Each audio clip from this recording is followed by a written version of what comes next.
Senior सहाफी और तज्जिया car Javed Chaudhary ने कहा है कि पीपल्स पार्टी की क़यादत ने 27वीं आईनी तरमीम के दौरान फौजी एस्टेब्लिशमेंट को दबाव में लाने और ब्लैकमेल करने की कोशिश की, जिसके बायस तरमीम की मंजूरी से एक रात कबल शदीद कशीदगी पैदा हो गई।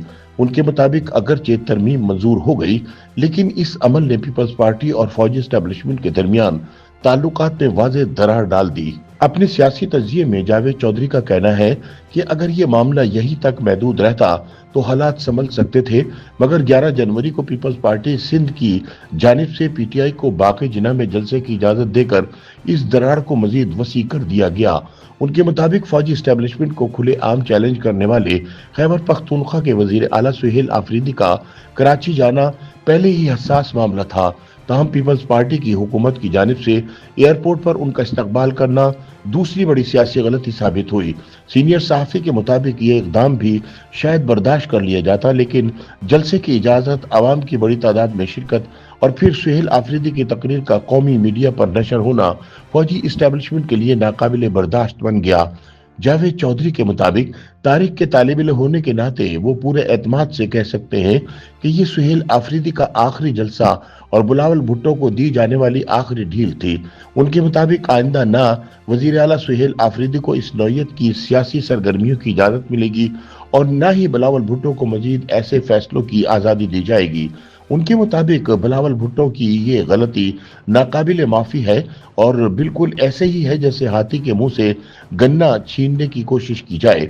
उनके मुताबिक बिलावल भुट्टो को अब इस फैसले की सजा भुगतने के लिए तैयार रहना चाहिए, जबकि वजीर आला सुहेल आफरीदी भी खुद को महफूज ना समझे, क्योंकि वो भी ताकत के इस खेल में हाथी के पांव तले आने से नहीं बच सकेंगे। जावेद का कहना था कि दरअसल बिलावल भुट्टो वही गलती दोहरा बैठे हैं जो माजी में साबिक वजीर आजम मोहम्मद खान जुनेजो ने की थी, जब उन्होंने अपने बॉस सदर जनरल जियाउल हक को नाराज किया और इसका नतीजा इख्तिदार से बरतरफी की सूरत में निकला। जावेद कहते हैं क़याम पाकिस्तान के बाद से लेकर आज तक पाकिस्तानी सियासत में असल ताकत फौज के पास ही रही है और तारीख गवाह है कि जब भी किसी फौजी हुक्मरान ने किसी सिविलियन को वक्ती ढील दी और अगला गलत फहमी का शिकार होकर इसे अपनी सियासी ताकत समझा तो इसका अंजाम बुरा ही निकला।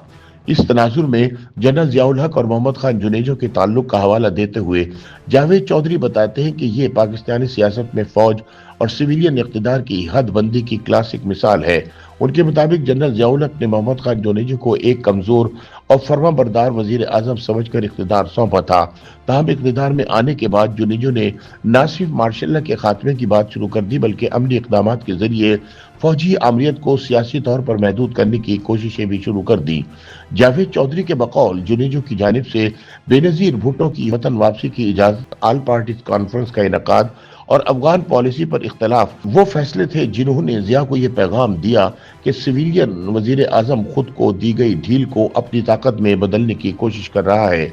यही वो लम्हा था जहां से टकराव नागुजीर हो गया। चुनाचे जनरल जियाउल हक ने 8वीं आईनी तरमीम को इस्तेमाल करते हुए जुनेजो की हुकूमत को बरतरफ कर दिया और इन्हें घर रवाना कर दिया।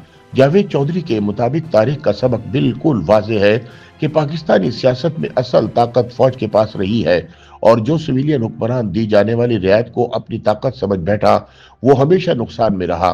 उनका कहना है कि आज बिलावल भुट्टो भी इसी रास्ते पर चलते दिखाई दे रहे हैं और अगर माजी से सबक ना सीखा गया तो तारीख एक बार फिर खुद को दोहरा सकती है।